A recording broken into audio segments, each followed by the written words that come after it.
끝으로 너희가 주 안에서와 그 힘의 능력으로 강건하여지고 마귀의 관계를 능히 대적하기 위하여 하나님의 전신 갑주를 입으라. 우리의 씨름은 혈과 육을 상대하는 것이 아니요 통치자들과 권세들과 이 어둠의 세상 주관자들과 하늘에 있는 악의 영들을 상대함이라. 그러므로 하나님의 전신 갑주를 취하라. 이는 악한 날에 너희가 능히 대적하고 모든 일 행한 후에 서기 위함이라.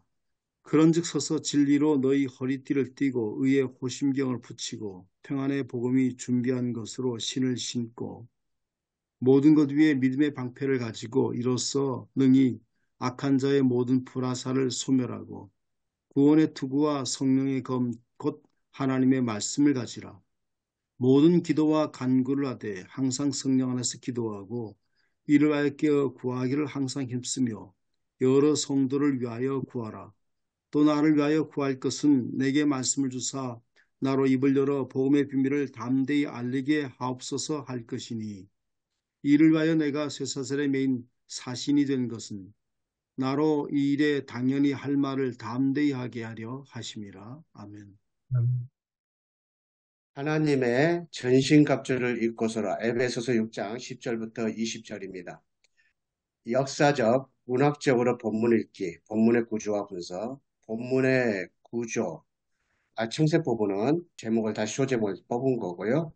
핵심 단어, 하나님의 전신갑주, 11절, 13절, 영적 전투에서 승리를 위한 준비, 본문 구조, 10절부터 13절까지는 영적 전투의 성격, 14절부터 17절, 전투 준비로서 하나님의 전신갑주를 구체적으로 열거했고요. 18절부터 20절, 성령 안에서 기도하라 라고 했습니다. 에베소서 저자 문제, 바울 서신과 구별되는 경우도 있지만 전통적으로는 바울의 편지로 보고 있고요. 특정 교회의 문제를 다루지 않고요. 일반적인 교회 문제를 염두에 두고 쓴 서신이었다. 1장 1절에 보면 에베소에 있는 이란 표현이 고대 사본에는 없다고 합니다. 에베소뿐만 아니라 다른 교회도 염두에 두었기 때문에 에베소에 있는 이라는 표현이 없지 않았는가 이렇게 생각할 수가 있겠고 에베소에서 경계하는 옛사람의 모습은 영지주의에 대한 것이라기보다 일상생활의 도덕적인 문제를 제기한 것으로 보인다라고 평가를 했습니다. 에베소서의 권면, 온전한 사람을 이루어 그리스도의 장성한 분량이 충만한 데까지 성장하기 위한 것이고요. 어린아이가 되지 아니하여 사람의 속임수와 간산 유혹에 빠져 온갖 교훈의 풍조에 밀려 요동하지 않아야 하고요. 유혹의 욕심을 따라 빠져가는 구속을 따른 옛사람을 벗어버리고 오직 너희 심령이 새롭게 되어 하나님을 따라 의와 진리의 거룩함으로 질주하는 새 사람을 입으라. 죄를 짓지 말며 마귀의 틈을 주지 말라. 이런 것들이 에베소서에서 하고 있는 권면의 내용들이고요. 에베소서 4장 25절부터 5장 21절에서 권면한 것, 그리스도인은 옛 모습을 벗어버리고 거짓, 도둑질, 더러운 말, 성령의 거짓말 등등입니다. 사회에서도 구별이 되어야 되고요. 구제, 선행, 선한 말, 친절, 불쌍히, 서로 용서. 또 우리 가정도 세상적인 가정과 구별돼야 된다고 해서 그리스도인의 가정 규범에 대해서 이야기했습니다. 이것들은 모든 그리스도인들이 지향해야 할 내용이라고 이야기합니다. 그래서 결론적으로는 하나님의 전신갑주의 내용은 새 사람의 모습을 반영한다라고 이렇게 이야기하고 있습니다. 그래서 맥락은 새 사람의 모습이 맥락이 아닌가 좀 그렇게 좀 생각을 했습니다. 그 다음에 신학적, 명상적으로 본문 읽기, 주석과 해석. 에베소서 6장 10절을 끝으로라고 시작을 합니다. 1장부터 3장까지는 하나님의 예정, 허물과 죄로 죽은 우리의 부르심, 그리스도의 비밀. 그 다음에 4장부터 6장까지는 하나님의 부르심에 대한 새 사람의 삶, 이렇게 이야기하고 있습니다. 그래서 새 사람으로서 어떻게 살아가야 되느냐 그런 건데 하나님의 그 부르심에 대해서 우리가 새 사람으로서 어떻게 살아야 되느냐 그걸 이야기하는 거예요. 그래서 끝으로라고 하는 것은 그런 새 사람의 삶은 전투와 같다 이렇게 이야기하고 있습니다. 그 다음에 그리스도인의 삶은 마귀의 관계와의 대결이다. 이 대결에서 이기기 위해서는 주 안에서 그의 힘의 능력으로 무장해야 된다. 하나님의 힘의 능력은 죽은 자를 살리시는 능력이고 성령으로 속 사람을 강건하게 하는 능력이다. 우리는 강건하게 하는 이유, 마귀의 관계를 능히 이겨야 하기 때문이고요. 마귀는 우리의 옛사람의 구속으로 돌아가게 하려고 하기 때문에 그렇습니다. 그 다음에 마귀와의 씨름 대결을 씨름이라고 한 것에 대해서는 씨름은 전신갑주를 입고는 할 수가 없지요. 씨름은 전투적인 용어입니다. 하나님을 대적하는 세력을 심판하는 전투적인 용어. 신약 성서에서 그리스도인의 삶은 마귀와의 전쟁이다. 이 전쟁은 지금이며 지금 이 세대가 악하기 때문에 이제 전투적인 용어로서 씨름이라는 용어를 썼다. 이렇게 표현하고 있습니다. 종말론적인 이해. 하나님의 구원 계획은 만물을 그리스도 안에서 통일되게 하기 위한 것입니다. 이제 통일되게 하는 것이 에베소서의 전체적인 이제 흐름의 내용이다.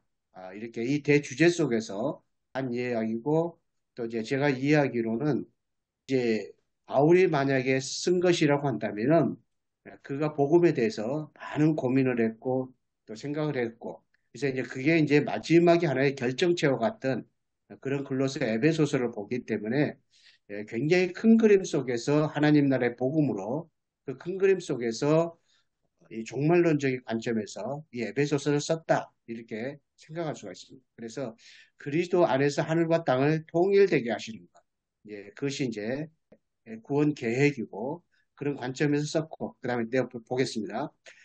종말론적인 온전함을 이루기 위해서이다. 그다음에 전신갑주는 로마 구인이 착용한 복장이다.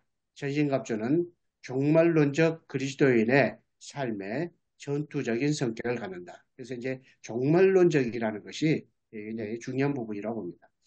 공격 무기는 검.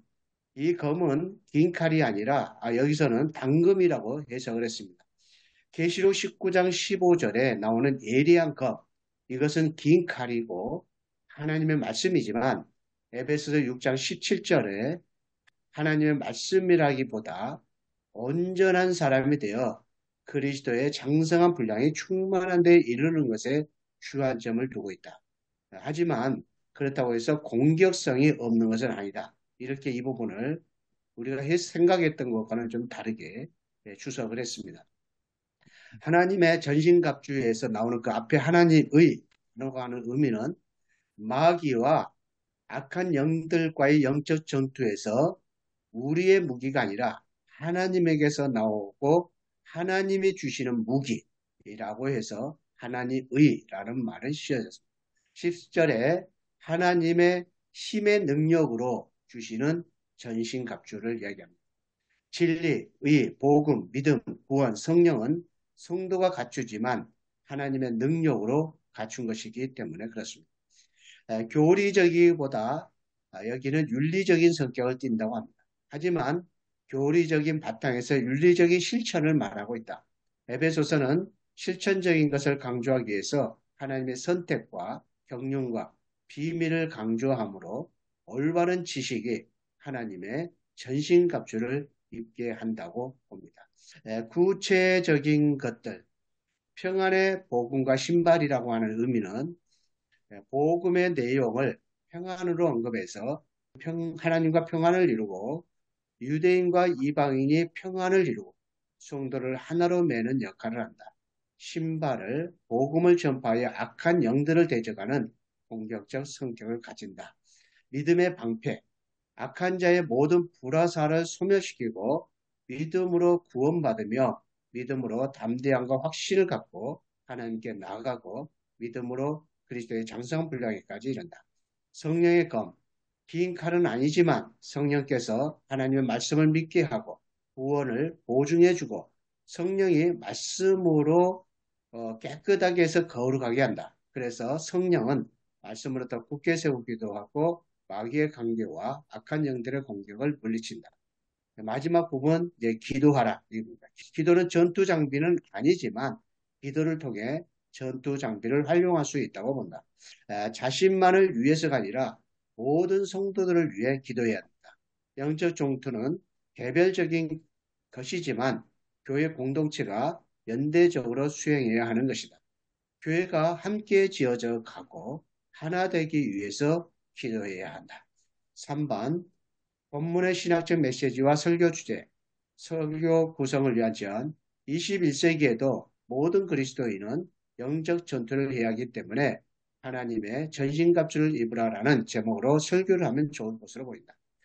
1. 우리의 신앙생활이 왜 영적 전투인지 에베소가 제시한 문제를 오늘 우리 시대로 적용한다. 2. 그 처방책으로 하나님의 전신갑주를 설명한다. 그리고 영적인 문제는 우리의 능력으로 해결되는 것이 아니라 하나님의 능력으로 됨을 설명한다. 3번 다양한 해결 방안이 있다 해도 성령으로 기도하지 않으면 안 되는 것을 설교입니다. 갈등 찾기, 1세기나 지금이나 사람은 연약하다. 그래서 마귀의 관계와 대결하면서 산다. 그래서 바울은 전신갑주를 입으라고 한다. 하나님의 능력으로 강건해야 한다. 해결의 실마리 찾기, 성도의 과제는 무엇인가? 굳건하게 서야 한다. 마귀의 관계를 압도할 수 있도록 강건하게 서야 한다. 먼저 진리로 허리띠를 띠는 일이다. 하나님의 말씀이 기초가 되어야 한다. 둘째, 의의 호심경을 붙여야 한다. 이것은 마음을 지키는 것이다. 마음을 지키기 위해 하나님과의 관계에서 의무를 다하면 의로운 사람이고 마음을 지키는 것이다. 셋째, 평안의 복음과 신발이다. 전투에서 군인은 전쟁이 끝날 때까지 신발을 벗지 않는다. 마귀와의 전투가 끝나 평화를 이룰 때까지 복음을 전파해야 합니다. 복음 경험하기, 허물과 죄로 죽은 우리는 예수 그리스도의 보혈로 새 사람이 되어야 한다. 새 사람 마귀의 관계에 넘어가면 안 되고 영적 전투에 임해야 한다. 바울이 12절에서 통치자들과 권세들과 이 어두움의 세상 주관자들에 대해 말한 것은 악한 영들에 대한 것이지만 로마 제국의 관계자나 통치자로 오해받을 수도 있다. 하지만 바울은 복음을 전파하기 위해 하나님의 전신갑주를 입으라고 담대히 말하고 있다. 기대하기, 종말의 온전함을 위해 성도는 마귀의 관계와 끊임없이 영적 전투를 해야 한다. 영적 전투는 내 자신만을 위한 것이 아니고 교회 공동체를 위한 것이다. 그래서 거룩한 공동체를 위해 모든 신앙 공동체가 연대해야 한다. 질문하기, 하나님의 전신갑주가 에베소서에서 말씀하고자 하는 의미는 무엇인가? 둘째, 현대 교회가 투쟁해야 할 영적 전쟁이 있다면 무엇이라고 이야기할 수 있을까? 그렇게 질문해 보았습니다. 이상입니다.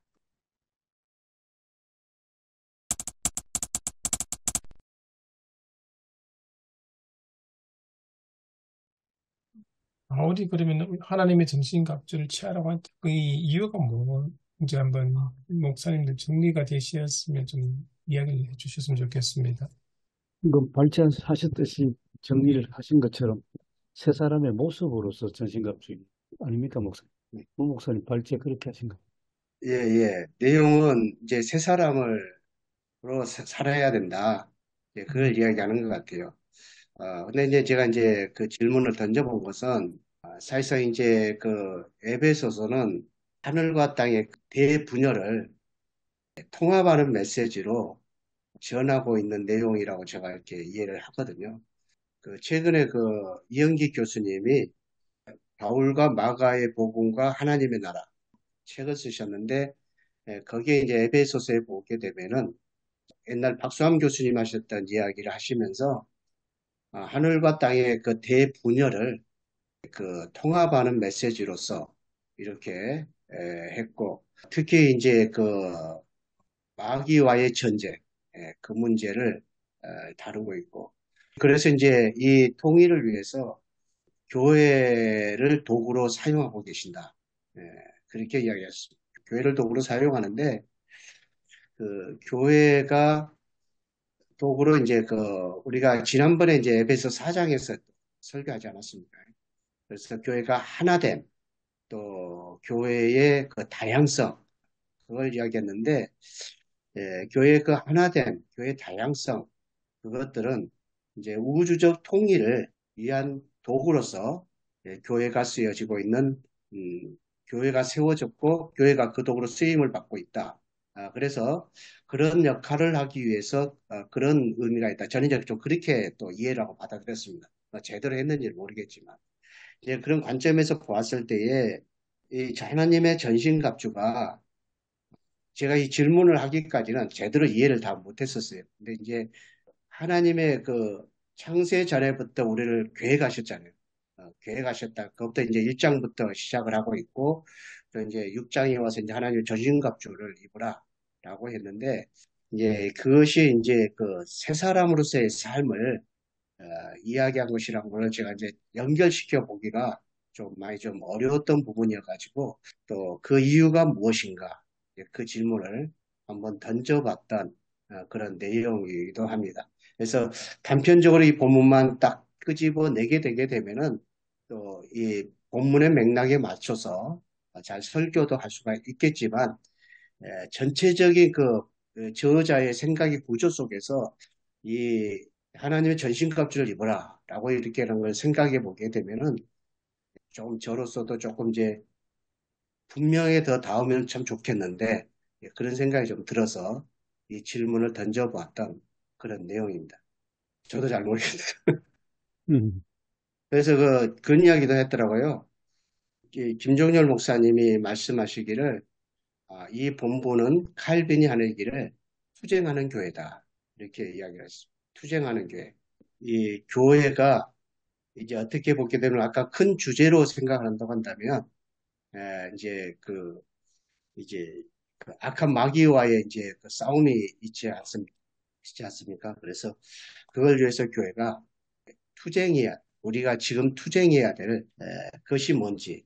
그래서 어떻게 보게 되면은 교회가 그 어떤 그 시련을 감당해야 되는 또 그런 또 의미가 있는 건가. 그런 생각이 좀 단편적으로 잠깐 들기도 했습니다. 그 당시 교회가 처한 상황이, 굳이 말하자면, 우리나라로 치면 이제 진돗개 1이 발령이 된 거죠. 그런 상황으로 본 것 같아요. 그래서 이제 그런 상황도 있지만 또 한편으로는 저자가 굉장히 많이 이렇게 종말론적으로 확대된 것 같아요. 쉽게 말하게 되면은 예수님이 곧 오신다고 생각을 했는데 이제 자꾸 늦어지지 않았습니까? 그러면서 그 종말론의 생각들이 계속해서 확장되어 가게 된 거죠. 그러면서 우주적인 그런 통일들을 종말론적인 관점에서 생각하게 되고 그러면서 이제 에베소서는 또 이제 그거 있지 않습니까? 유대인과 이방인이 하나 되는 것. 그것이 이제 이방인들이 유대인들에 의해서 자꾸 이렇게 밀려나니까 아니다. 이방인 여러분들도 이제 3장에서는 그리스도 그 비밀에 대해서 이야기하지 않습니까? 그래서 그 비밀은 바로 이제 바울 자신에게서는 그 하나님께서 이방인들을 구원하기 위한 비밀을 행할 수 있도록 이제 자기 자신을 이제 이방인의 선교사로 세우셨다.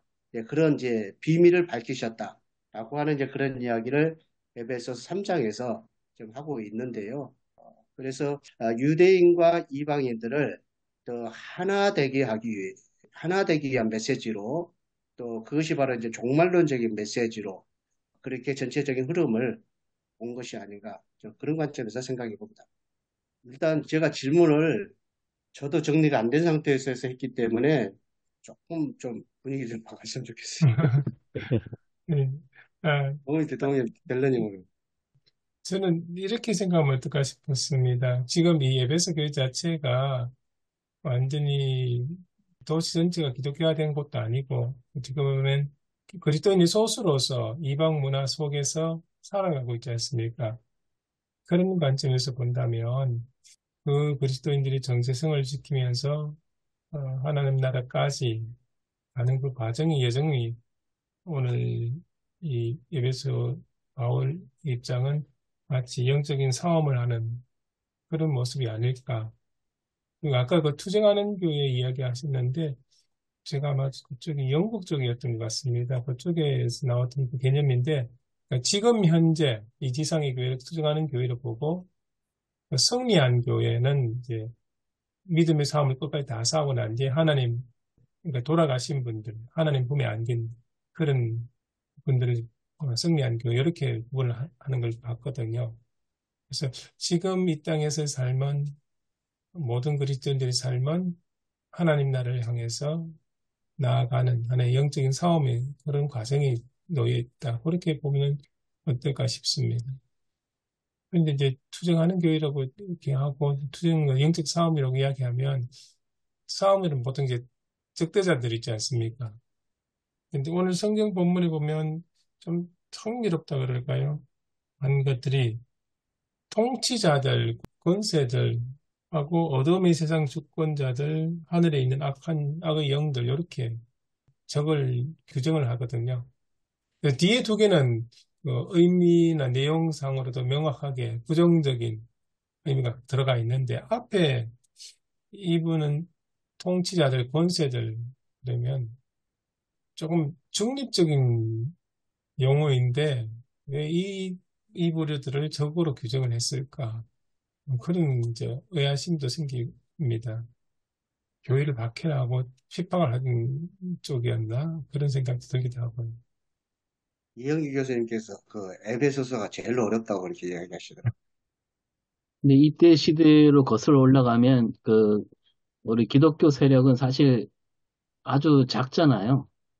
영향을 미칠 수 없는 그런 상황이고, 우리가 알듯이 뭐, 교회 건물도 없는 상태고, 가정에서 이렇게 돌아가면서 예배 드리는 그런 세력이고, 어떻게 보면 눈에 띄지 않는 그런, 눈에 띌 수도 없는, 그 정도 규모밖에 안 되는, 그리고 이제 문화적으로 보면 이제 그리스 로마 문화가 아주 깊숙이 배어 있고, 제가 전에도 잠깐 말씀드렸지만, 사도행전 19장인가 거기 아데미 나오잖아요. 그 에베소는 아데미 신전이 엄청 크게 서 있고, 그 에베소가 큰 도시인데도 그 아데미 신전은 어디서나 볼 수 있을 만큼 그 엄청난 규모를 자랑하는. 그래서 그 인터넷에 찾아보면 나옵니다. 그 아데미 신전이 지금까지 서 있었다면 어느 정도 규모인가, 그게 나와 있는데, 그런 상황에서 이렇게 완전 무장하지 않으면 견딜 수 없는 그런 시대가 아닌가. 그래서 어떤 대등한 싸움이 아니라 사실은 여기서는 이길 수 없는, 겉으로 볼 때는 이길 수 없는 싸움이죠.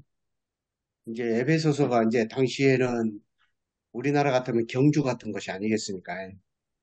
교통도 저기 페르시아까지 연결될 정도로 또 중심지고 해변가에 위치해 있어서 또 지중해 무역의 중심지이기도 하고 또 종교적으로는 이제 아데미 신을 섬기는 것은 에베소스만이 아니라 거기에 신도들이 세계 각지에 퍼져가지고 어느 곳에든지 간에 아데미 신을 섬기는 사람들이 좀 있었고 질병 치유 그런 것에 또 이렇게 많이 하는 일을 해서 또 서민들에게 깊이 뿌리 박힌 게 아데미 신전이고 그리고 또 이제 말씀하신 대로 한 길이가 한 130m 정도 될 정도로 그렇게 어마어마하게 거대한 그 신전을 가지고 있는 게 이제 에베소라고 할 수가 있겠는데, 그래서 이제 에베소서라고도 하지만, 이제 아까 이제 그 처음에 주석에서 이제 쭉 했던 이야기 중에 하나가 에베소에 있는 교회라고 하는 그것이 이제 어떤 사본에는 없어서 다른 교회도 볼 수 있는 그런 것을 어, 그 에베소라고 이야기를 해서 이제 에베소라고 하는 그 지역의 특성을 가지고 에베소를 스스로 설명하기에는 조금 그것이 어렵지 않을까 좀 그런 생각이 좀 들기는 합니다. 제 생각에. 근데 아무튼 그렇지만 교회가 박해를 받는 어려운 상황을 두고 이야기한 것이라기보다도 일단은 유대인과 이방인이 하나라는 것. 그리고 유대인들에게 하나라고 하는 것을 아니야 이방인들도 그 하나라고 하는 것을 강조하기 위해서 창세 전부터 하나님께서 우리를 계획하셨다는 것을 설명하고 있다는 것. 그런 관점에서 이제 에베소서가 이제 기록이 됐다. 그렇게 저는 좀 중심적으로 보고 하지 않을까. 이제 그런 생각이 들고, 그리고 이제 종말에 대해서 생각해 보니, 이제 그리스도가 하늘과 땅의 모든 것을 그리스도 안에서 통일되게 하려고 하셨다는 것을 창세전부터 있었다는 것을 보게 된 거죠. 그래서 이제 그래서 하나님의 전신갑주 연결 자꾸 좀 연결이 안 돼요. 아, 음. 아무튼 예 그렇게 하면서 아무튼 본문의 핵심은 그렇게 나가는 기초 위에서 하나님의 전신갑주 이야기가 나오고 있다는 거죠. 근데 이제 아무튼 그 새 사람을 입으라 그것이 이제 말씀의 핵심은 아닌가 좀 그런 생각이 듭니다. 새 사람이 돼야 된다. 새 사람으로서의 삶이 돼야 된다라고 하는 것을 윤리적인 그 말씀을 하신 것이 아닌가 이 생각이 듭니다. 새 사람, 그다음에 입어라. 그러니까 뭘 입냐? 전신갑주를 입어라. 이렇게 하면 됩니까? 예, 예. 그 에베소서에도 새 사람에 대해서 이야기하지 않습니까? 예, 예, 그렇게 하면서 그 새 사람 이야기를 한 것 같아요. 그 어떤 새 사람으로서의 삶, 예, 그 생활을 입으라고 입으라는 말이라고 정확하게 전 표현은 생각이 안 납니다. 아까 주석할 때 잠깐 나왔는데 그 4장 27절인가 예, 마귀에게 틈을 주지 말라 그랬잖아요. 예, 저는 그 부분과도 연결이 된다고 생각하거든요. 그 전신갑주를 입으라는 게 틈을 주지 말아라. 예, 예. 이 세상 권력과 문화, 또 세속적인 가치관 이런 데 맞서서 빈틈 요만큼이라도 주지 말라 틈을. 그런 의미로 전신갑주를 입어야 되는 상황이다. 그렇게 보면 되지 않을까 싶네요. 그 스타벅스의 로고가 어느 신에서 나왔습니까? 오 목사님. 예? 스타벅스 스타벅스 로고 그 로고. 여신이지 않습니까? 아, 그 제가 얼핏 들은 것 같은데 잘 기억이 안 나는데. 아니, 저도 이제 잠깐 에베소서에 갔을 때 가이드가 설명하기를 예. 어느 지점에서 요, 요것이 그 당시 에베소서 안에서 섬기는 신 중에, 여신 중에 하나인데 지금 스타벅스의 로고가 되는 신입니다. 그러더라고요. 그러니까 전신갑주를 입으라는 말 속에는 스타벅스 문화도 음, 침투에 들어오지 못하게 예, 전신갑주를 입어라. 그렇게 지금 들리는 것 같아가지고. 예, 그렇겠네요. 금방 검색해 보니까 세이렌이라고 그러네, 세이렌. 그리스 신화에 오디세이에 나온 천상의 목소리로 사람을 유혹해서 침몰하게 하는 음, 유혹자라고 했는데 스타벅스 창업자 하워드 슐츠가 세이렌이 뱃사람을 홀리는 것처럼 사람들 홀려서 커피를 마시게 같은 의미를 담아서 어, 로고 심볼 마크로 세이렌을 선택했다 이렇게 되어 있습니다. 예, 예. 아마 그리스 신화에 나오는 세이렌이라고 그러네요. 예.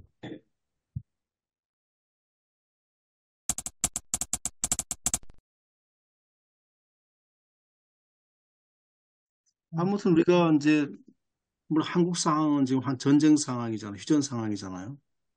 그런데 현실은 이제 아직 뭐 사람들이 다 평온하게 살고 있지 않습니까? 그리고 한국이 뭐 전 세계 사람 인정하듯이 상당히 다 외국에서는 뭐 늘 김정은 얘기 나오고 뭐 늘 언제나 미사일 그 저기 저 쏘려 그러니까 굉장히 불안한 곳이다 이렇게 사람들이 뉴스만 보고는 그렇게 그 생각하는데 막상 이제 한국에 와보면 뭐 그렇지 않잖아요. 그런 걸 찾아볼 수가 없잖아요. 한국 사회에서. 평온하기 평온하고 뭐 우리가 감각이 옛날에는 막 진짜 우리가 그 뭐 반공, 승공 막 그렇게 했었을 때는 뭔가 전투적인 어떤 모드로 있었는데 현재는 좀 그런 것들이 좀 없잖아요. 없는데 그런 것들에 대해서 일단은 우리 사회가 실제로 우리가 눈에 보이지 않는 전투 모드라는 거죠. 예수 그리스도도 죽음의 권세, 죽음의 권세를 잡고 있는 마귀와의 어떤 영적 전투였지 않습니까? 그 예수 그리스도 패배한 것이 아니라 승리하신 것이고 또한 그 마귀의 물론 성경이 정확하게 했지만 마귀의 하수인 그는 그 당시의 권력자들 대제사장이라든지 그 다음에 총독이라든지 황제라든지 이런 어떤 것들이 극명하게 나눠져 있잖아요. 그리고 또 하나 예수 그리스도가 이제 부활하신 다음에 새로운 시대가 이제 예수님이 열렸지만 제자들도 여전히 그 전투 가운데서 있었다는 거죠. 그래서 사도행전을 보면은 복음을 예수를 전하지 못하게 하고 위협하고 핍박하고 죽이고 야고보도 죽이고 또 이 사도 바울이 복음 전될 때 유대인들이 끝까지 그냥 회방하잖아요. 영적 전투 현장들이 있은 거죠. 바울은 그걸 생생하게 느끼기 때문에 오늘도 영적 전투가 완전히 끝난 건 아니죠. 판은 바뀌었지만 우리가 전체적으로 판은 바뀌었지만 아직까지 패잔병의 무리들이 남아있다. 하나 뭐 비유하면 인천 상륙 작전을 통해서 판이 엄청나게 이제 승세를 잡고 이제 9월 달에 이제 않습니까? 했지만 수많은 패잔병들이 지리산이라든지 남아 있었잖아요. 그러니까 그것들이 전투가 계속해서 뭐 끝날 때까지 종전 때까지 계속 있었지 않습니까? 그러니까 지금도 우리 영적 전투의 현장에 있다고 하는 사실을 우리가 잊어서는 안 된다. 그러니까 단순히 뭐 그런 것보다도 거대한 우주적인 어떤 그러려면 우리가 늘 준비해야 된다. 또 하나 얘는 지금 그러니까 우크라이나 러시아 전쟁도 그렇지 않습니까? 유럽이 그동안에 미국이 보호해줘가지고 또 평화의 시대가 있었기 때문에 실제로는 뭐 여러 가지 무기 생산이라든지 다 세계 강국들 아니에요. 영국, 프랑스, 뭐 독일 등. 그런데 우리는 항상 전투 모드 있어가지고 자주국방이라든지 무기를 최신 무기를 만들어지면 안 되기 때문에 계속 만들어낸 상태고 미국과 그 다음에 독일이라든지 프랑스나 뭐 이런 그 전통적인 강국들은 다 죽였잖아요. 국방비도 줄이고 그러니 갑자기 이런 일이 나니까 뭐 허둥지둥하면서 하는데 실제로는 이렇게 되지 못하니까 그때 한국 무기가 가성비도 좋지만 성능도 좋기 때문에 지금 폴란드라든지 뭐 루마니아라든지 그런데 그렇게 있지 않습니까? 그러니까 그들이 또 준비하지 않을 수 없는 사실은 우크라이나가 무너지면 그다음에 폴란드라는 거죠. 그러니까 우리는 가만히 있다 하더라도 가만히 있어 아무것도 안 한다 하더라도 결국은 그 전쟁을 피할 수 없잖아요. 우리가 가만히 있다 하더라도 영적인 전투 현장에서 피할 수 없다. 그리고 준비를 늘 해야 되는데 어떻게 준비해야 될 건가? 세 사람 뭐 다 우리가 무장도 이제 우리가 다 군대 뭐 다 경험 있잖아요. 새로운 옷을 입고 유니폼을 입고 군복을 입고 그렇게 새롭게 준비해가지고 우리가 전투하는 것처럼 우리가 그리스도인들도 각성해야 된다. 영적 전투 현장은 지금도 계속되고 있다는 사실을 좀 각성해 줄 필요가 있지 않겠나. 예, 이렇게 풀어서 이렇게 잘 말씀해 주신 것 같은데요. 아무튼 이제 저도 이제 말씀하다 보니까 좀 이렇게 좀 정리를 좀 합니다. 그 에베소서 이제 1장 부분에서는 하나님께서 우리를 선택하셨다 이야기가 나오지 않습니까? 우리가 이제 설교했던 부분이거든 얼마 전에. 그리고 이제 예수 그리스도께서 우리에게 죄가 속량하게 해주셨고, 그다음에 이제 성령께서 우리를 배우증해 주신다라고 이렇게 이야기하시는데요. 그러니까 이제 궁극적으로는 하나님께서 우리를 선택하기 위한 구원을 반드시 이루실 것이다. 그런 이야기인데, 그 하늘과 땅에 구원을 받기 위해서 대분열되어 있는 것이 다시 통합이 되어야 되는데 통합이 되고 그리고 하나님께서 구원을 이제 확실히 이루시기 때문에 에베소서 6장 하나님의 저진갑주 이야기는 교회는 결국은 하나님의 구원을 완성하시기 때문에 마귀와의 전쟁에서 반드시 승리해야 된다. 그것을 이제 말씀해 주신 것이 아닌가. 그런 관점에서 좀 제가 이 시간에 좀 정리가 좀 됨을 느끼게 됩니다. 마귀와의 전쟁에서 반드시 승리할 수 있다. 승리해야 하고 승리하게 되어 있다.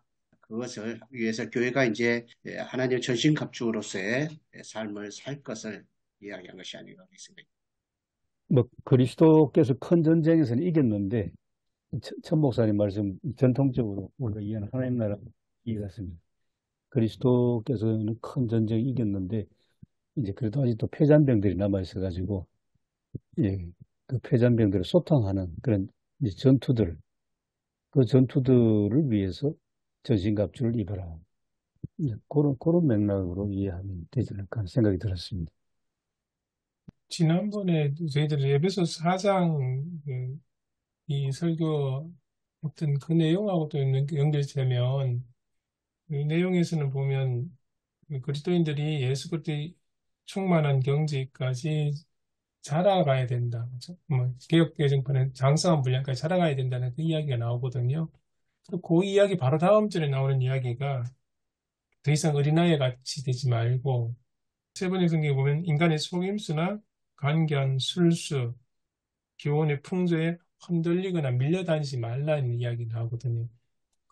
이 에베소 사장의 내용을 가만히 보면 예수를 믿고 그리스도인이 된 사람은 예수의 그 온전하신 경지에까지 끊임없이 자라가야 되는데 그 순간에 여러 가지 그것을 방해하는 존재들이랄까요? 그런 것들이 있는데 그걸 거기 흔들리지 말고 끝까지 성장해 가야 된다. 그 이야기를 하거든요. 그 이야기를 오늘 전신갑주 이야기하고 이렇게 연결시켜 보면 그런 의미가 있지 않을까 싶습니다. 그러니까 예수를 믿고 이 땅에서 그리스도인으로 살아가지만 언제나 끊임없이 우리를 유혹해서 혹은 뭐 요즘 흔히 말하는 가짜 뉴스라든지 잘못된 가치관이라든지 뭐는 그런 왜곡된 신앙이라든지 이런 것들이 흔드는데 거기 흔들지 말고 그것으로부터 철저하게 자신을 지키며 교회를 지키며 예수의 그 충만하신 경지에까지 성장해 가는 것이 그 과정이 어떻게 보면 영적인 싸움으로 표현될 수 있지 않을까 그런 생각이 듭니다. 그래서 아까 그 문제성 목사 말씀하신 게 종말론적인 그리스도 안에서 하나로 통합된다는 것도 다 이런 의미하고 연결되지 않을까. 개인적으로 봤을 때 그렇게 신앙이 하고 교회 전체로 봤을 때 궁극적으로 그리스도 안에서 하나 되는 그까지 나가기 위해서는 수많은 이렇게 갈등이나 싸움, 영적인 싸움의 과정을 거치게 되지 않을까. 그런 생각이 좀 들었습니다. 그 싸움에서 앞에까지 쭉 얘기를 하면 그 이제 연결을 시키고 이렇게 연결을 하면 어떻습니까? 결국은 전투는 병사가 하는 거잖아요. 이 훈련된 병사가 전투를 하거든요. 무기가 아무리 좋아도. 그러니까 앞에까지는 그리스도의 장성한 분량이 이런 것은 세 사람 입이라고 한 것은 한 사람 한 사람이 전투원인 한 사람 한 사람이 중요하다. 잘 무장되고 잘 훈련되는 게 중요하다. 그러면 그 사람이 결국 그 전투에 된 사람이 무장을 했었을 때 좋은 무기잖아요. 그 사람에게 좋은 무기가 들려진다 했을 때는 엄청난 전투력을 발휘할 수 있다는 거죠. 그러니까 앞에 여기 보면 로마 병사의 어떤 그 모습을 상상하면서 사도 바울이 로마 병사의 무장, 완전 무장한 상태 상상하면서 아마 그거를 말씀하신 것 같아요. 그러면 아무리 무장이 좋다 하더라도 훈련된 병사가 훈련이 되지 않으면 아무 소용이 없잖아요. 칼도 그렇고 다 그러니까. 새 사람을 입으란 말도 그렇고 또 그래서 장성한 분량으로 성장하라는 것도 결국 성도 한 사람 한 사람이 중요하다. 그렇게 할 때 우리가 전신갑주를 볼 때 엄청난 전투력을 발휘할 수 있다. 그렇게 한번 또 연결을 하면 좋겠다 싶은 생각이 듭니다. 저는 한 사람의 어떤 생애 이야기가 좀 이제 생각나네. 좀 장황할 수도 있는데, 북간도의 함경도 5가문이 북간도에 이제 정착할 때에 그 중에 이제 한 가문이 이제 동만의 대통령이라고 알려져 있는 김야견 그분 가정인데, 그 김야견 선생은 맹자를 10,000번 만독했다고 알려져 있는데, 음, 근데 이제 북간도 가서 땅을 사서 이제 정착을 해서 가장 큰 것은 나라가 망해가는데 여기에 서당을 세워서 인재를 양성해서 나라를 살리고 찾겠다는 이제 그런 이제 일념을 가지고 그 이주를 했는데 교육시켜 보니까 이게 뭐 옛날 사서상경 교육으로는 도저히 이제 안 되겠다는 한계를 느끼는 중에 그때 이제 서울서 상동 청년회죠. 상동교회. 그 청년들 중에 중요한 사람 정재면 선생이 간도에 나타났는데 그러면서 이제 간도에서 김락연이라는 이런 분들이 한계성을 느끼고 있는 중에 딱 정재면 선생이 들어가서 자 이제는 교육이 옛날 전통 교육이 아니라 신식 교육을 세워야 되는데 근데 이 교육을 시키는데 반드시 성경을 배우고 찬송을 불러야 된다. 조건을 내걸고 이제 시작을 했는데 마을 어른들이 회의 끝에 3일간 회의하고 받아들이기로 했답니다. 그렇게 기독교를 수용한 거죠. 이제 이럴 식으로 해서. 그래서 한 3년 가르쳐 보니까 이게 대단한 의식 훈련도 신앙 의식이겠죠. 신앙 훈련이자 의식 훈련이자 그다음에 뭐 민족 독립까지 이제 확대되는 정말 훌륭한 교육이라는 것을 이제 판단하게 됐고, 그러면서 이제 이게 중요한데, 이 교육에 한 3년 정도는 아들들, 무슨 아들만 교육시켰는데 이제 딸들도 교육시켜야 된다. 저는 이게 굉장히 중요하다고 봅니다. 왜냐하면 그 당시 우리나라 사람들의 의식에 뭐 남존여비라든지 가부장적 사회 질서가 뿌리 깊게 박혀 있는데, 여성도 사람이다. 여성의 인권에 대해서 이제 눈이 떴다는 거 아니겠습니까? 그래가지고 딸들도 교육시키자 해가지고 마을에, 명동천의 마을에 청소년 여자아이들이 16명 있었는데 교육시키기로 했는데, 근데 그 당시에 여성들은 호적에 오르는 정식 이름이 없었답니다. 집에서 대충 부르는 이름이. 그래서 이름을 지어줘야 출석부를 만드니까 그 출석부에 오르는 이름을 돌림자로 믿을 신자를 했답니다. 그래가지고 그때 입학한 그 16 처녀 중에 한 사람이 김신무, 무리칸 목사의 어머니 아니겠습니까?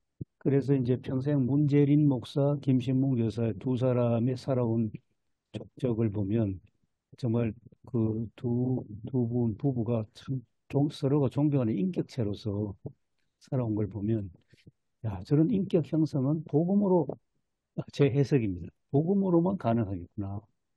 복음으로 어떤 새로운 인격이 형성되면서 그다음에 이제 학교 교육을 간도해서 뭐 체육이 제일 중요했답니다. 군사 훈련에 방불케는 체육을 뭐 강조하고 신문명을 다 가르치고, 그러 놓으니까 그 다음에 이어지는 이제 김신묵 여사의 생애는 목사의 아내로서 본인도 여성으로서 여성 운동하고, 결국은 그 자식들 중에 이제 모니카 목사님 문제도 나왔으니까 그분의 생애가 저는 생각합니다. 전신갑주를 입으라 했을 때에 가장 중요한 게 이제 복음의, 이제 그 복음이라는 것은 말씀도 있고 뭐 온갖 것 다 있지 않겠는가. 몸으로 새롭게 전신갑주를 입었네요. 예, 예, 예, 유교적인 어떤 유교 기반에서. 예.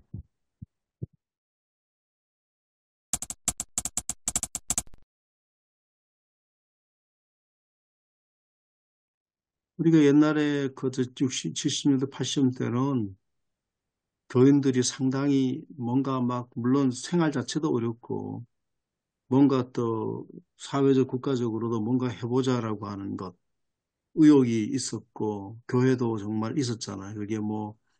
그게 다 나쁘다고 보지는 않거든요. 부흥이라든지 이런 것들 있어서 교인들도 저렇게 있는데, 요즘에는 옛날 보아도 거의 생활이 편하고, 그래서 뭐 여유가 있고 뭐 이런 것들은 좀 좋지만, 옛날 봐도 상당히 좀 신앙적으로 조금 해이해지고 좀 그런 것들이 많이 있잖아요. 네. 예, 어떻게 보면 무장 해제된 것 같아요. 예, 무장해제된 것처럼 느껴지고 하기 때문에, 그래서 우리가 눈에 보이는 그런 어떤 싸움이라든지 뭐 생존에 관한 문제라 이런 것들은 우리가 없지만, 우리가 가만히 있다 하더라도, 맞아, 폴란드라든지 뭐 라트비아라든지 에스토니아 같은데 가만히 있다 하더라도 팽창하건 러시아가 있는데 가만히 있을 수가 없잖아요. 팽창하려고 하는. 거기에서 그 러시아는 계속 팽창하고 나토를 막 하고, 또 그들은 러시아 자신의 생존을 위해 가지고 새로운 개척하고 또 이런 것들을 위해서, 그 때문에 그런 현장이 있기 때문에 그들도 이전처럼 뭐 가만히 그냥 있을 수는 없다. 우리도 가만히 있을 수 있는 상황이 아니다.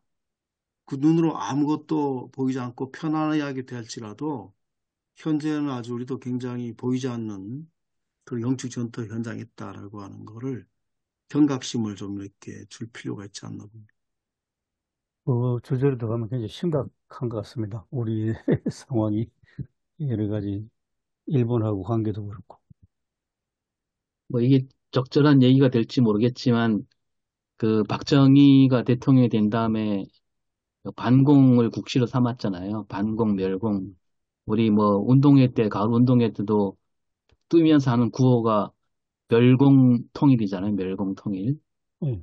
그래서 우리 애들은 그런 거 잘 모르니까 멸치통닭으로 바꿔서 하기도 했는데, 근데 박정희가 그럴 수밖에 없는 이유가, 남로당 당원이었잖아요. 예. 당원이었고, 미국으로부터 공산주의자가 아닌가라는 의심을 계속 받았기 때문에, 그걸 이제 상쇄하려는 그런 의도도 강했기 때문에, 이제, 반공을 그렇게 철저하게 이렇게, 국시로 삼았는데, 반면에 우리는 이제 친일에 대해서는 좀 무디잖아요. 만약에 이제 그 친일 청산을 제대로 했다면 박정희는 아마 자기도 만주군 거기 참여했기 때문에 또 이 반일에 대해서 아마 철저하게 또 하지 않았을까 이런 생각이 드는데 모든 걸 이 반공이란 눈으로 봐갖고 나라를 다스렸는데 우리 기독교인들이 여기 마귀의 관계가 있잖아요. 마귀에 맞서기 위해서 우리가 온몸을 이게 철저하게 무장을 해야 된다. 조금이라도 빈틈을 주면 안 된다. 이런 마음가짐으로 세상을 살아야지 어떤 조금이라도 빈틈을 주면 금방 교회는 이미 세속화됐고요. 세속화되어 버렸는데 그런 마음가짐을 가지라는 의미로 저는 그런 전신갑주를 입어야 된다. 그렇게 저는 그쪽 방향으로 좀 보고 싶습니다. 또 제가 공부한 블룸하르트를 잠깐 소개해드리면 블룸하르트는 19세기 독일 상황이 엄청난 이제 패약한 자본주의로 가니까 이제까지 인류 역사가 뭐 전제 군주도 경험했고 독재자도 경험했고 하는 중에 지금 19세기 말에 이제까지 역사에서 경험하지 못했던 엄청난 이 독재자가 바로 만몬이다 그랬거든요. 패약한 그 자본주의. 이게 만몰이 독재자라고 그렇게 해서 이분은 이 소위 영적 싸움을 노동자들의 어떤 권익을 위해서 뛰어들어간 이제 그런 경우가 됐습니다. 그래 보면 저는 개인적으로는 우리나라 상황도 뭐 블룸하르트가 했던 그 시대와 거의 흡사하지 않겠는가 하는 자본의 달콤함에 취해가지고 무장해제가 된 한국 교회인데 그런데 교회 가서 어떤 자본주의 비판을 한다는 것은 뭐 그거는 정말 목숨 내놓고 해야 할 정도로 한국 교회가 만문의 독재에 대해서는 정말 아무런 언급을 못하고 저는 개인적으로 세습 문제도 명성교회 세습도 결국 돈의 힘으로 했다고 저는 그렇게 이해하거든요. 예, 그 세습의 장본인들 뒤에 도사리고 있는 그 힘은 자본의 힘으로 밀어붙인 거 아닌가. 그러니까 영적 싸움의 제일 큰 건 저는 만문과 싸우는 거라고 그렇게 이해하고 있습니다. 여기 계신 목사님들이 다 이제 시골이긴 한데 교회를 개척한다 그러면 다들 시골보다는 도시로 가잖아요. 그것도 사실은 한번 생각해 봐야 되지 않을까. 예수님이 깊은 데로 가서 그물을 던지라 그랬는데 고기 많은 데 가서 던지라 그렇게 말씀하지 않고 깊은 데로 가라. 그래서 그 깊은 데로 고기가 몰려든 거잖아요. 저는 그런 마음가짐이 있어야 되지 않을까. 교회라면 왜 그 도시에 교회도 많은데 그건 인간적인 계산 아닌가요?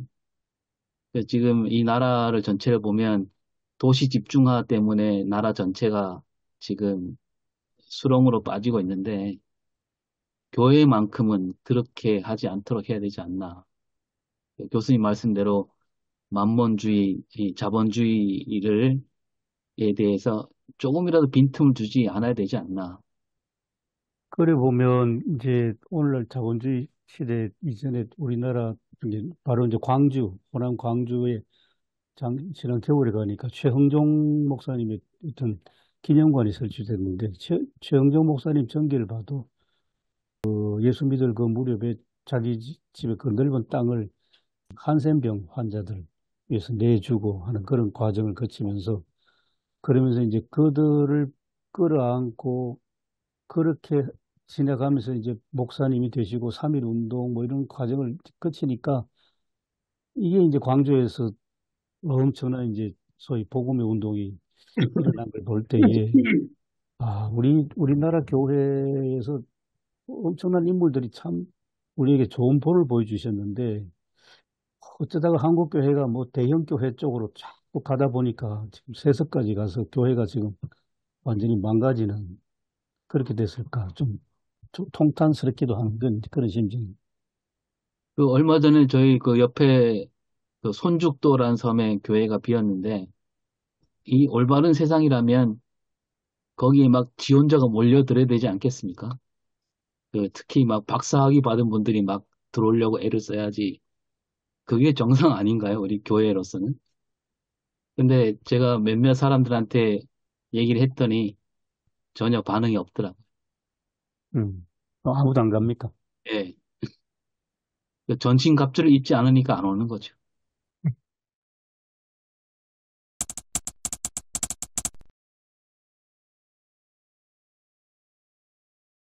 그 전신갑주 이야기 나왔으니까 그 전신갑주가 쭉 나열되어 있지 않습니까?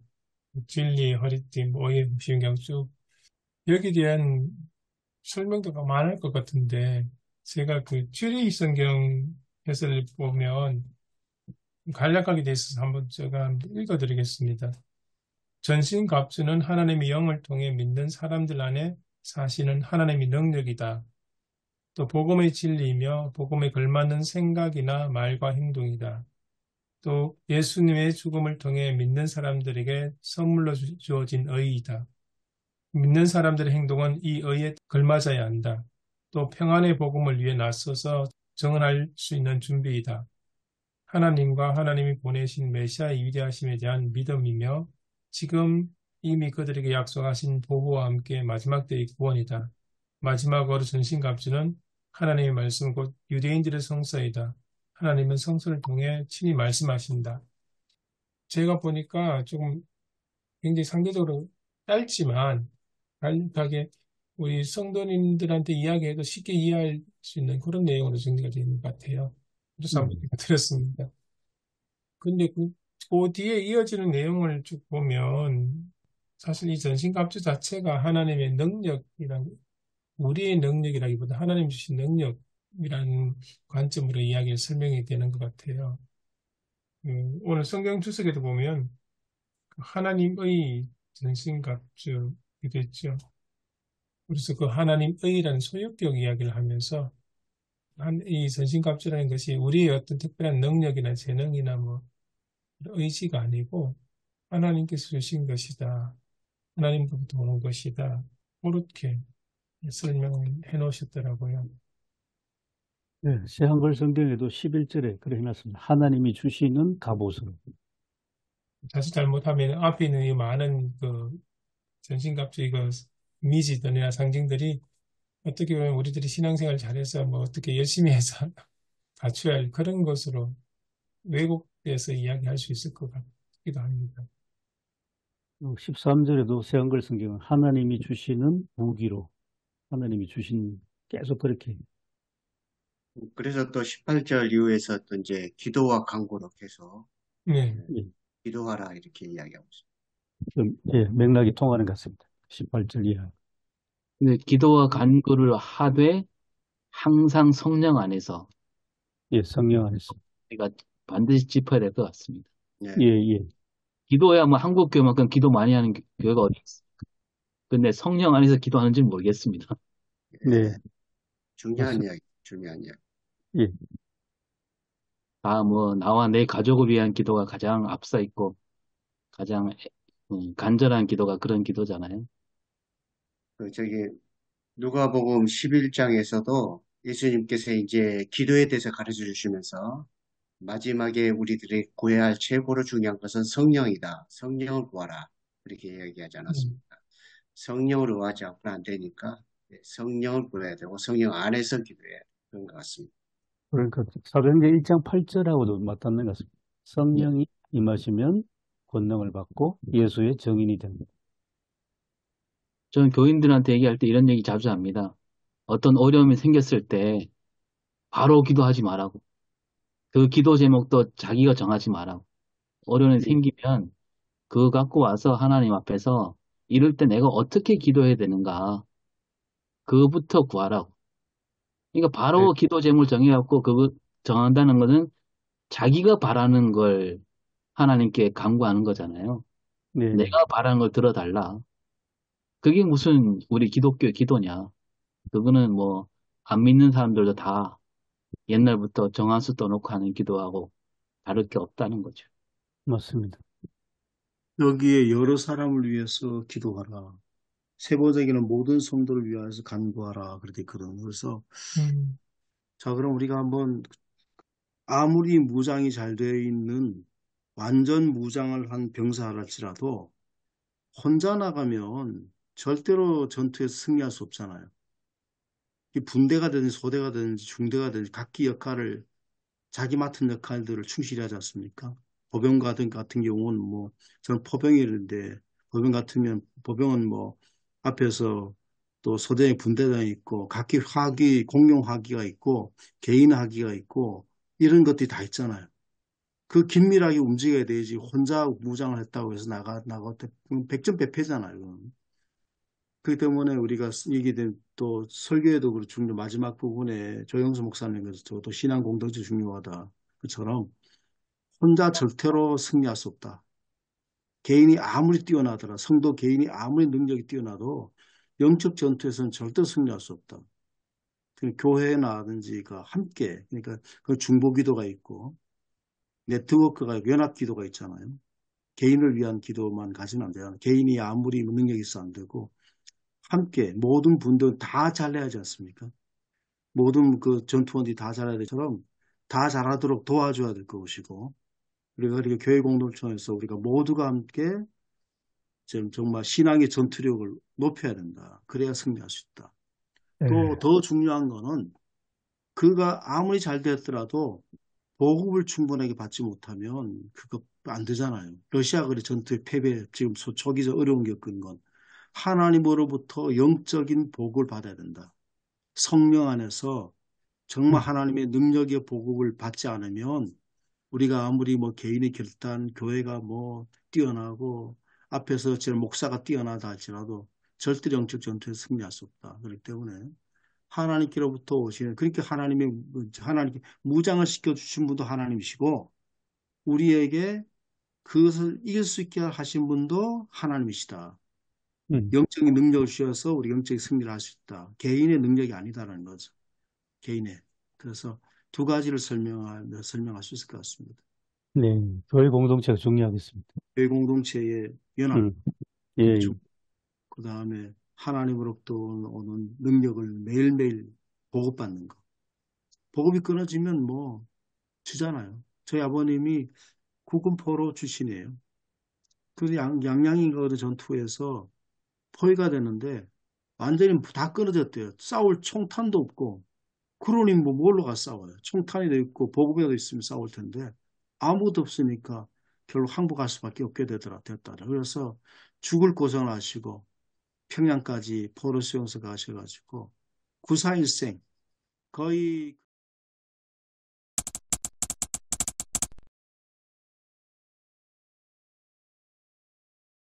저는 우리가 부정하든 않은 우리 영적 전투 현장에 있다.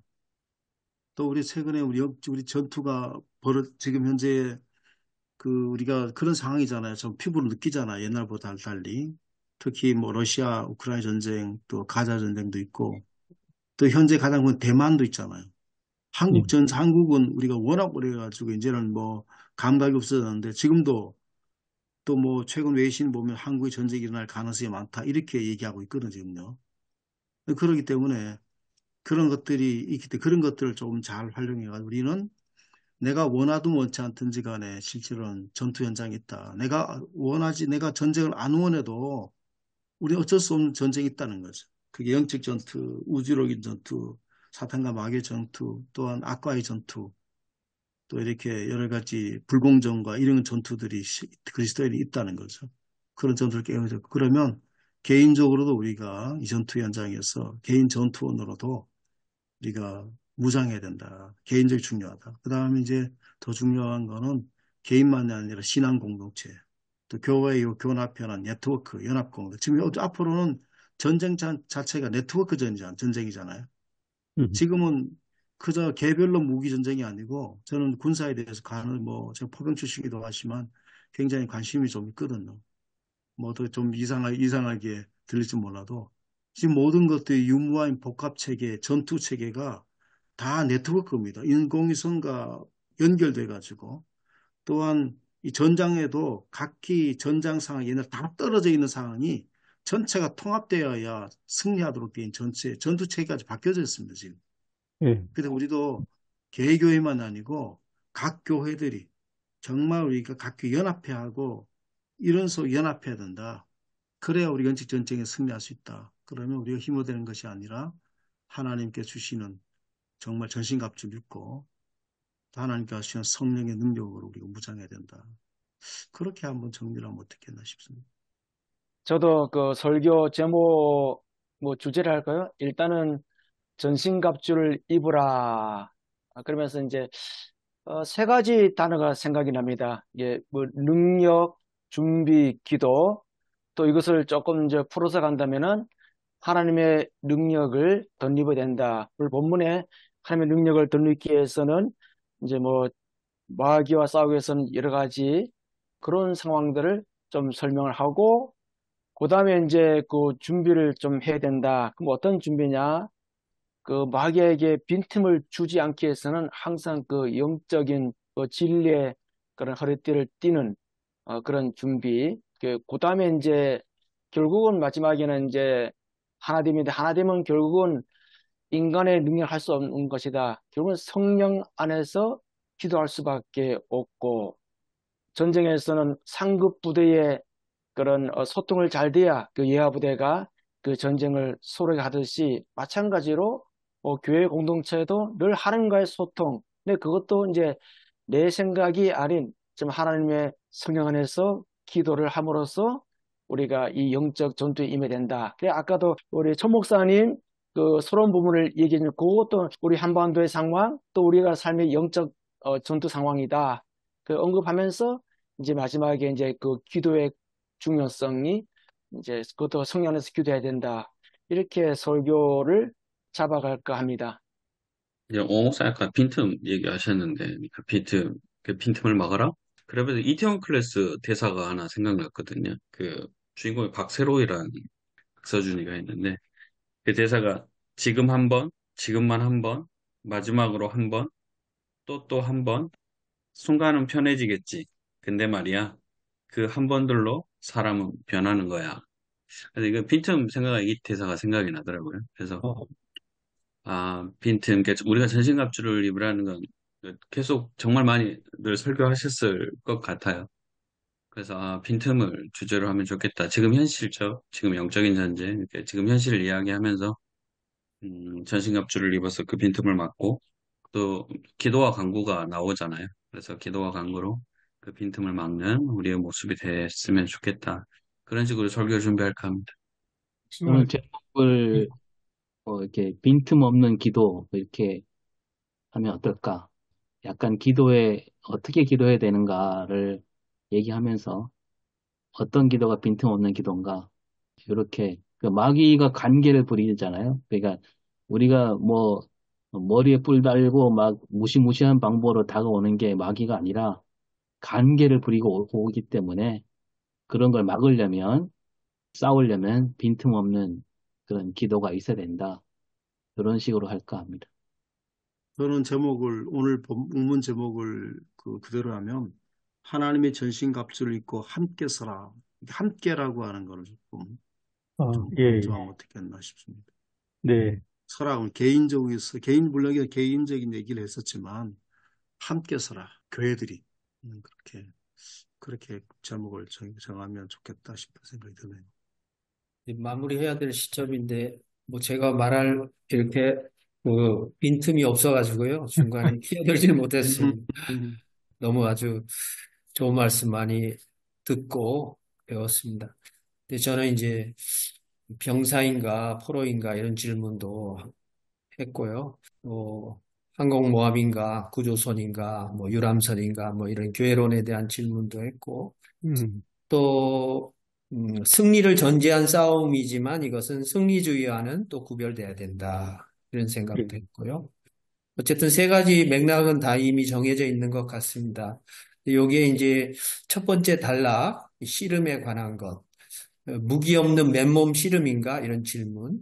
또 이게 단순히 한 개인의 옛사람을 버리고 새 사람으로 자라가라는 이런 이제 고난, 그 고난이 하나의 개인의 영적 싸움인가? 아니면 우주론적인 대결 구도까지 우리가 보면서 생각해야 되는가? 여기서 피아 식별이 굉장히 중요하다는 생각했고, 왜 피아 식별이 중요한가? 오늘 말씀해 보면 통치자, 권세들, 어둠의 세상 주관자들, 하늘에 있는 악한 영들, 이것을 어떻게 해석할 것인가에 대한 문제가 생길 수 있거든요. 그러니까 이게 정치 권력으로 해석할 여지는 없는가 이런 이제 문제들 좀 생각을 해봤고요. 뭐 나중에 또 좀 제가 생각하면서 또 자료 보면서 정리를 해야 될 것 같고 이 두 번째 이제 무기 보급에 대한 준비 대비에 관한 부분이잖아요. 14절부터 17절 여섯 가지가 나오는데 이 여섯 가지로 할 건지 아니면 완전수로 일곱 가지 해서 뒷부분에 나온 기도와 해서 기도와 함께 이렇게 얘기를 할 수 있을지 그것도 좀 생각을 해봐야 될 것 같고 이제 수비형 공수가 문제인데 이제 공격형 무기에 대해서 마태복음 4장 4절 말씀하셨는데 그것을 이제 조금 더 순화시켜서 이거는 이제 칼이 아니다. 뭐 이렇게 얘기할 수도 있지만 그러나 공격형 무기다. 이렇게 이제 해석을 해주셨는데 이제 공수의 문제 하나에 대한 대책일 수 있겠고요. 그다음에 세 번째는 이제 아까 말씀하신 소통, 역량, 통신 장비와도 같은 하늘의 능력을 입기 위한 네트워크 이렇게 말씀하셨는데요. 동의를 하면서 결국 컴퓨터 하나 망가뜨리면 사실 세상이 망가지는 시대가 됐고 와이파이 딱 이제 접속 단절시키면 모든 소통이 끊기는 그런 시대가 돼버렸는데 그런 의미에서 이제 기도에 대한 중요성 그리고 아까 이제 다른 버전으로 얘기하셨는데 여러가 아니라 모든 이렇게 해석하는 게 원어에 맞다는 말씀 저도 동의를 하고요. 저는 이제 한 가지 더 첨언을 하자면 이 세 가지가 맥락을 이제 다 정리해 놓으셨는데 그러면 이게 왜 싸워야 되는가? 이미 싸워놓은 싸움을 왜 우리는 또 더 해야 되는가라는 궁극적인 목적은 제가 사도 바울 개인적인 입장에서도 그렇고 에베소 교회 성도들도 이 편지를 읽으면서 결국은 19절, 20절이 아닌가라는 생각을 해봐요. 복음의 비밀을 담대히 전하기 위한 영적 전투 가운데 이런 것들을 요청했기 때문에 선교적인 본문으로서 이걸 해석하자면 저는 여기에 조금 더 초점을 맞춰야 되지 않겠는가라는 생각을 해보았습니다. 네, 네, 이상입니다. 감사합니다.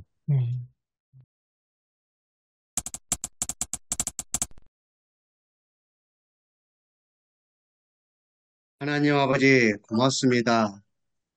이 시간에 우리 목사님들도 교수님 함께 모여가지고 여러 가지 많은 논의를 했습니다. 성령님께서 함께해 주셔서 하나님의 진리의 말씀이 우리의 심령 가운데서 잘 밝혀지게 하여 주십시고 또 이 말씀을 또 어렵지만 잘 준비해서 교회를 더 바르게 세우고 하나님의 나라가 더 이루어지게 가는 말씀이 되게 인도하여 주옵소서. 무더운 여름에도 늘 건강으로 함께하여 주셨기를 바라고 나오며 예수님의 이름으로 기도드리옵나이다. 아멘. 아멘. 네, 수고하셨습니다. 수고하셨습니다. 수고하셨습니다.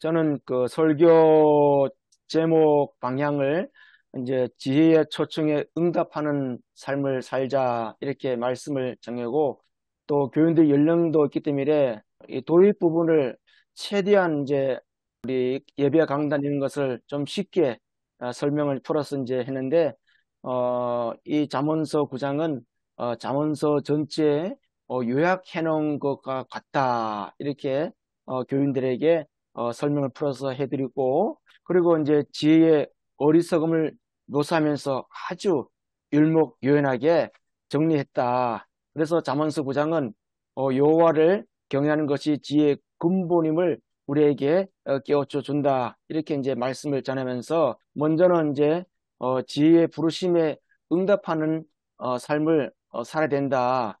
본문에 보니까 지혜의 집은 일곱 기둥을 깎아 세워서 만들었다. 일곱은 완전수로 이렇게 하고 그러니까 그 집의 규모가 굉장히 크다는 것을 의미한다고 볼 수 있다. 이렇게 말씀드리면서 거기는 이제 짐승을 잡고 또 포도주를 혼합해서 이렇게 많은 잔치를 배설했는데 그 잔치에 초청을 받았는데 잔치 속에서 이제 그 먹음으로써 생명을 얻고 또 지혜를 이렇게 받아들이면서 우리가 영적인 삶도 풍요로워질 수 있다. 이렇게 말씀을 드리고 그 다음에 두 번째 가서는 지혜 초청에 순응해야 된다. 아무리 지혜가 좋아도 그 진행에 순응하지 않으면은 소용이 없다. 그래서 거만한 자는 스스로 이렇게 지혜를 거부하고 또 자신에게 충고하고 징계하는 것을 오히려 미워한다. 그래서 우리는 항상 열린 마음으로 누가 나에게 충고해 또 목회자가 또는 신앙의 선배가 또 나에게 충고해 주는 것에 대해서 이렇게 받아들일 수 있는 그런 마음에 여유로운 그런 마음을 가져야 되겠다. 이렇게 말씀드리고 그다음 세 번째는 지혜 경고를 귀담아야 된다. 다친 귀는 아무리 좋은 것도 우리 거부하듯이 좋은 음식도 내가 거부하면 소용없듯이 마찬가지로 지혜도 귀담아 들어서 내 삶을 정말로 영적으로 또 육적으로 풍요로운 삶을 살아가면서 이 어려운 시대에 안전한 삶을 살자 이렇게 말씀을 전했습니다. 예, 저는 두 종류의 소대 제목 같이 알고 그 1패대가 생명과 죽음이라고 이렇게 제목을 붙였고요. 앞에 있는 선택 문제, 뭐 우리 흔히 말하는 부먹, 찍먹, 뭐 이것 좀 얘기 좀 하고. 그러니까 교인들이 상당히 금방 그 주의를 기울이더라고요. 그래서 이제 성경 말씀은 뭐 주석에 있는 것 이걸 잘 이제 풀에 전달하려고 했었고, 그 다음에 이제 적용 분야는 우리가 이미 우리 대상은 선택한 사람이잖아요. 하나님 선택, 예수를 선택한 분들이기 때문에 물론 이스라엘 백성들 그래서 그렇지만 예수 그리스도를 선택한 분들이기 때문에 이분들에게 선택에 감사해야 된다. 귀하게 생각하자라는 얘기. 그 다음에 두 번째는 뭐 깊은 교제, 예수 그리스도와 깊은 교제를 나눠야 된다는 거. 그 다음에 이제 생명제가 날로 풍성해진다고 하는 우리가 설교 본문 설교에 나온 그대로 했었고, 그 다음에 용서와 화해, 회복의 은혜에 관해서 좀 강조를 많이 했습니다. 그렇게 해서 용서가 중요하다, 회복의 은혜가 중요하다라고 하는 거를 이제 본문화가 연결돼서 그렇게 전했습니다. 분량을 하다 보니 분량이 실제로는 A4 6장이 되어가지고 저 앞에 부분은 빨리 진행을 좀 했거든요. 그렇게 전했습니다. 저는 이제 설교가 없어가지고 네, 준비하지는 못했습니다. 토요일 날 또 좀 해보려고 했는데 또 제 집사람 또 토요일이면 주일 준비를 항상 너무 바빠가지고 좀 그것 좀 도와줬더니 예, 그러나 이걸 좀 이렇게 설교를 좀 제가 이번 주에는 조금 더 깊이 들어가 보려고 생각을 하고 있습니다. 저는 이제 그 한스 웨버의 초청장이라고 하는 책을 이제 지난주에 다 봤거든요. 봤는데 그 잠언 9장에서 나오는 이제 지혜의 여인의 초대는 마치 예수님께서 공생애 중에 하셨던 초대와 잔치 그것을 말씀해 주는 것 같은 완전 대비를 느낄 수가 있었고요. 한스 웨버의 책에는 예수님께서 처음에는 유대인들을 하나님의 나라로 초청을 했지만 그들을 거부했고 그래서 예수님이 이제 이방인들을 이제 초대하시니까 그 밖의 사람들을 초대하는 그래서 혼인잔치 비유가 많이 대비를 되는 걸 느꼈고요.